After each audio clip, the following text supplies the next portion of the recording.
अस्सलाम वालेकुम स्टूडेंट्स, उम्मीद है आप सब खैरियत से होंगे।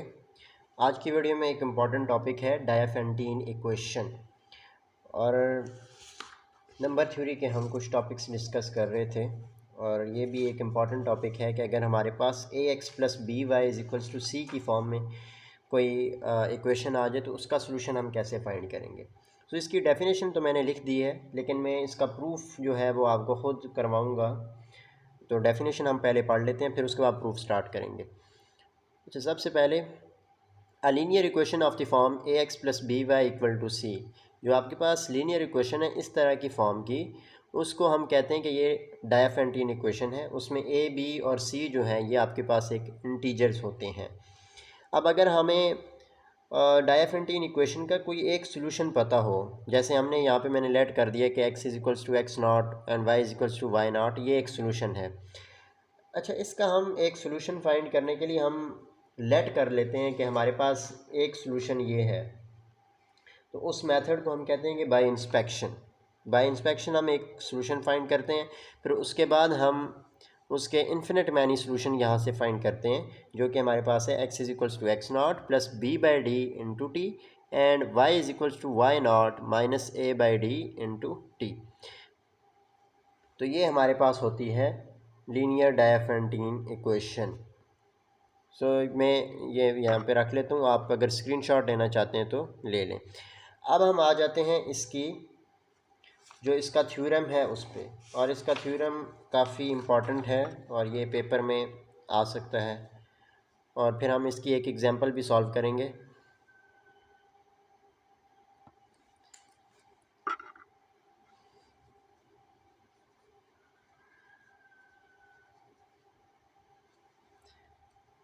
अच्छा जी, थ्योरम है the equation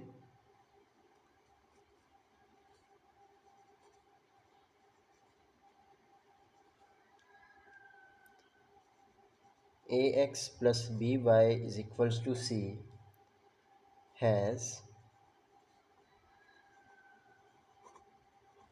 integer solution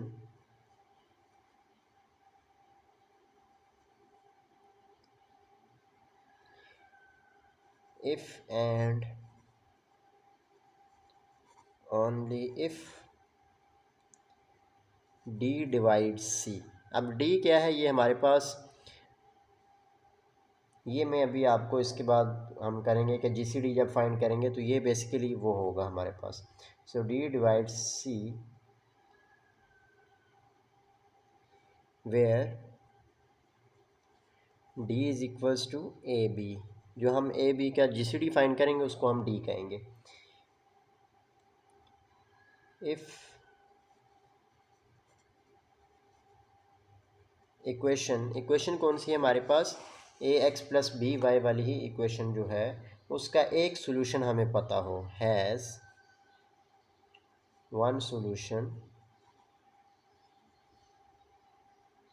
x is equals to X naught and y is equals to Y naught. ये हमारे पास एक सोल्यूशन है जो कि बाय इंस्पेक्शन हम उसका सोल्यूशन फाइंड करते हैं। Then there are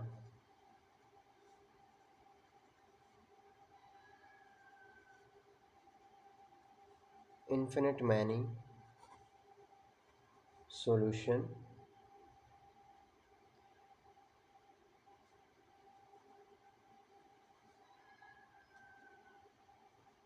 are given by। तो उसके जो इन्फिनिट मैनी सॉल्यूशन होंगे वो ये होंगे। ये मैंने पीछे डेफिनेशन में भी लिखा है, लेकिन मैं यहाँ पर रिपीट कर रहा हूँ ताकि आपको क्लियरली समझ आ जाए। सो वाई आ जाएगा Y not minus A by D into T. अब टी क्या है, ये एक इंटीजर ही है, आर्बिट्रेटरी इंटीजर।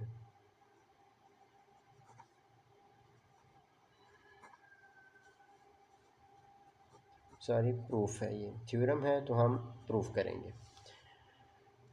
सबसे पहले हम एक इक्वेशन को सपोज कर लेते हैं या लेट कर लेते हैं कि a x plus B y is equal to C.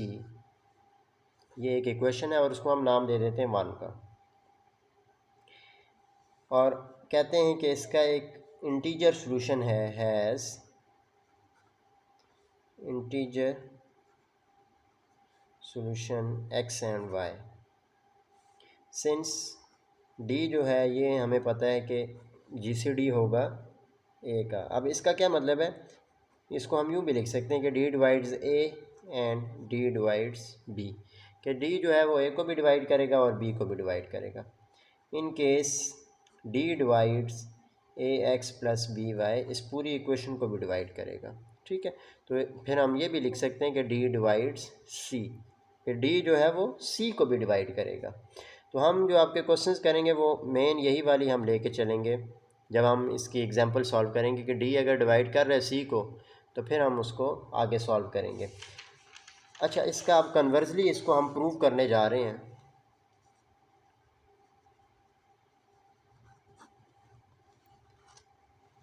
Late d divides c, then we have to show that the equation has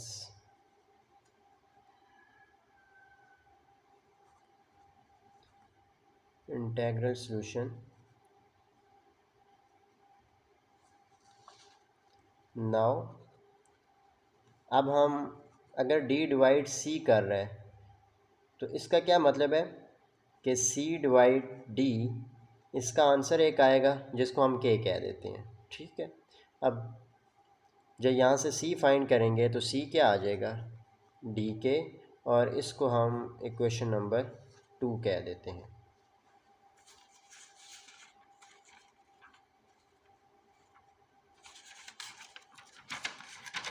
अब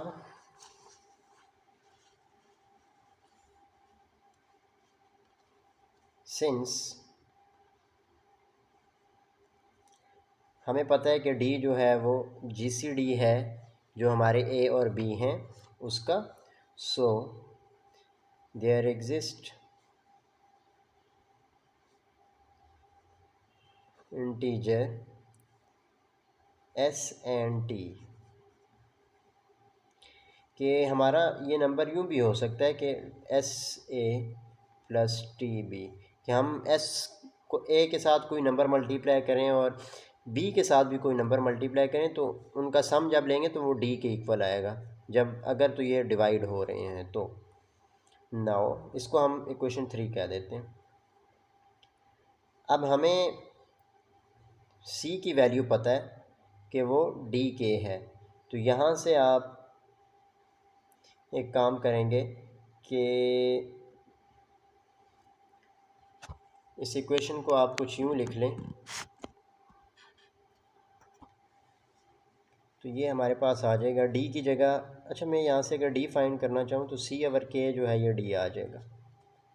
सो d की वैल्यू पुट कर दें तो ये आ जाएगा c over k equals to SA plus TB। अब c जो है ये आपके पास आ जाएगा SA plus TB into k।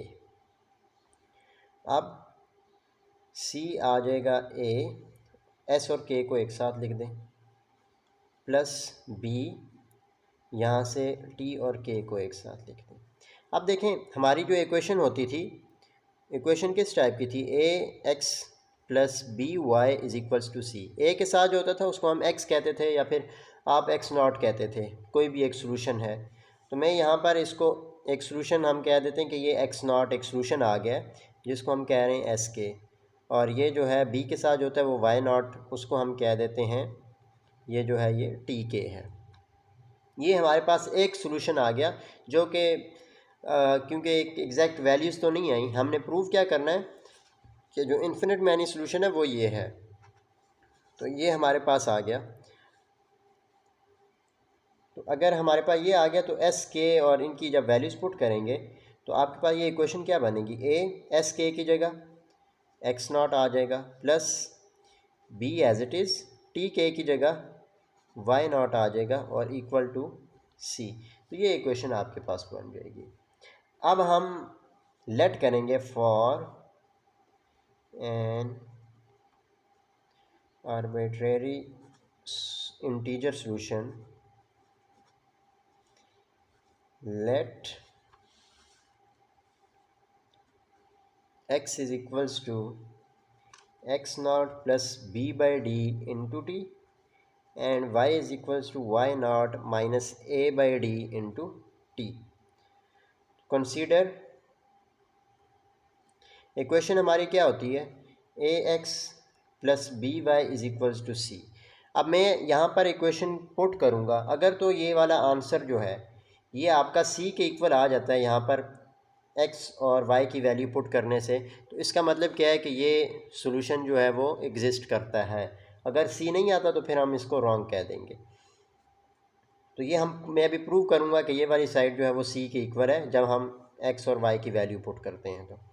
तो a as it is x, तो एक्स की जगह हमारे पास क्या आ जाएगा, x not plus B by d और टी यहाँ पे आ जाएगा, plus B as it is y की जगह y not minus A by D into t equal to c. इस वाली टर्म को हम लेके जाएंगे और सी लेके आएंगे। अब देखते हैं, जब मैं ए को मल्टीप्लाई करूँगा तो यह आ जाएगा a x not plus a b divide t divide d into t plus b into y not minus b को जब मल्टीप्लाई करेंगे तो ये आ जाएगा ए बी डिवाइड डी और ये साथ टी इक्वल टू सी। लिखने की ज़रूरत नहीं है, हम प्रूव करके एंड में कह देंगे कि ये सी के इक्वल है।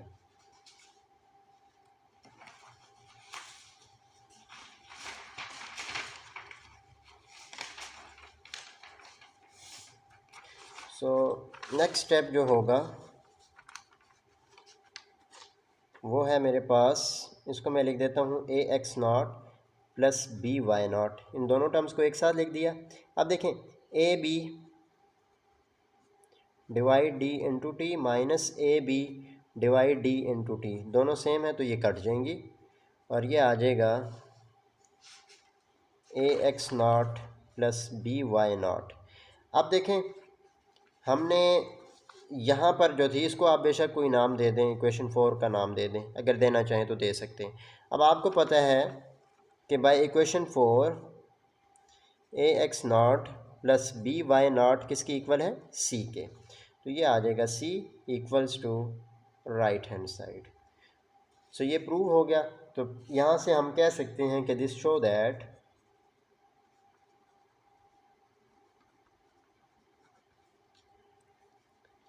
x is equals to x naught plus b by d into t and y is equals to y naught minus a by d into t। सो ये दो सॉल्यूशंस जो हैं x और y के, इनके ज़रिए हम इन्फिनिट मैनी सॉल्यूशंस फाइंड कर सकते हैं किसी भी a x plus B y is equals to c वाली जो फॉर्म होगी उस तरह की इक्वेशंस का। सो उम्मीद करता हूँ कि ये जो टॉपिक है, जो थ्योरम है, वो आपको समझ आ गया होगा और ये एक इम्पॉर्टेंट टॉपिक है और इसी के ज़रिए हम आगे अब इसके जो शॉर्ट क्वेश्चंस हैं वो भी डिस्कस करेंगे। तो सबसे पहले तो मैं एक एग्ज़ाम्पल लेता हूँ। तो एग्ज़ाम्पल है मेरे पास 10x minus 7y is equals to minus 17। सबसे पहले इसका हम डी फाइंड करते हैं। तो डी क्या आ जाएगा, 10 और माइनस 7, इनमें से कोई कॉमन नहीं है। अगर कोई कॉमन नहीं होता तो उसका जो जीसीडी होता है वो 1 होता है। अब a coefficient of x 10, b coefficients of y minus 7 और सी जो है ये माइनस 17 आ जाएगा। अब हम यहाँ से हम ये कह सकते हैं कि डी जो है डी डिवाइड्स कर रहा है सी को, ठीक है। तो इसका क्या मतलब है कि 1 divides minus 17, so d divides 10x minus 7y, hence solution exist, तो सोल्यूशन एग्जिस्ट कर रहा है, तो ये आपके पास आ जाएगा 10x minus 7y is equals to minus 17। इसको मैं नाम दे देता हूँ इक्वेशन 1 का। अब हम बाय इंस्पेक्शन एक सोल्यूशन इसका फाइंड करेंगे।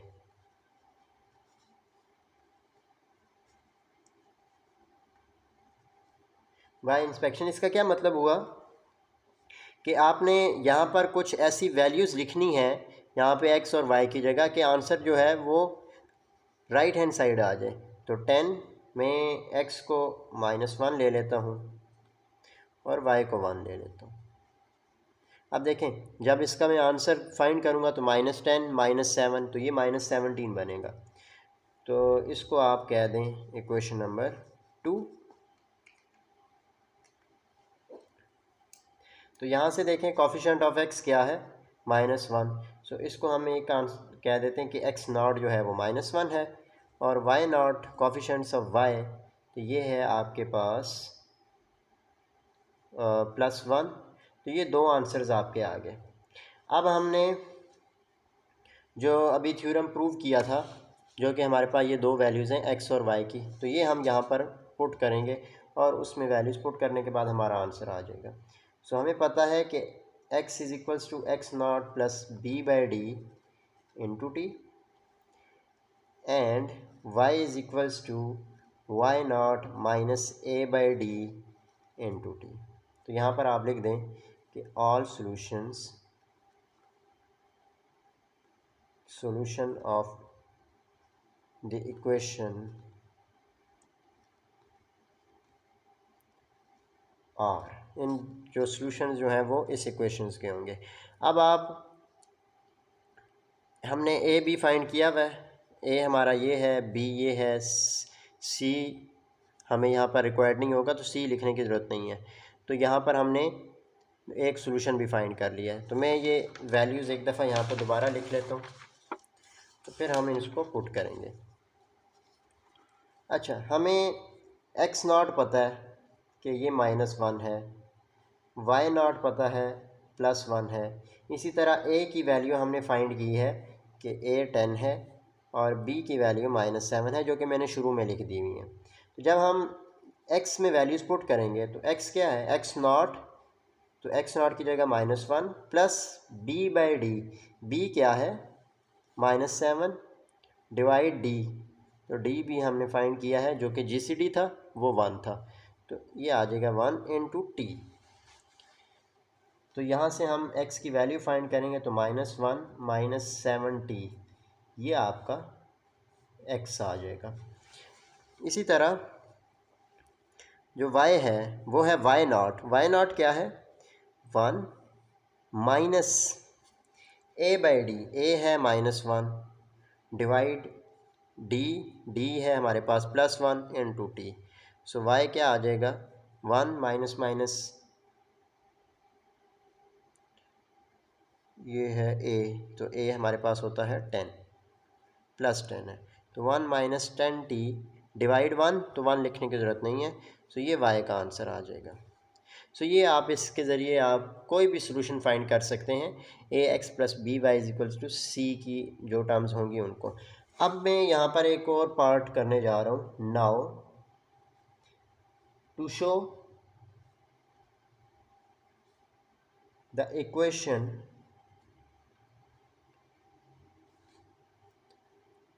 (10x minus 7y equal to minus 17) is positive solution। अब मैं बताने लगा हूँ कि जो हमारी ये वाली इक्वेशन है इसके सॉल्यूशन जो है वो पॉजिटिव कब होंगे। पॉजिटिव तब होंगे जब x ग्रेटर दैन 0 हो और y ग्रेटर दैन 0 हो।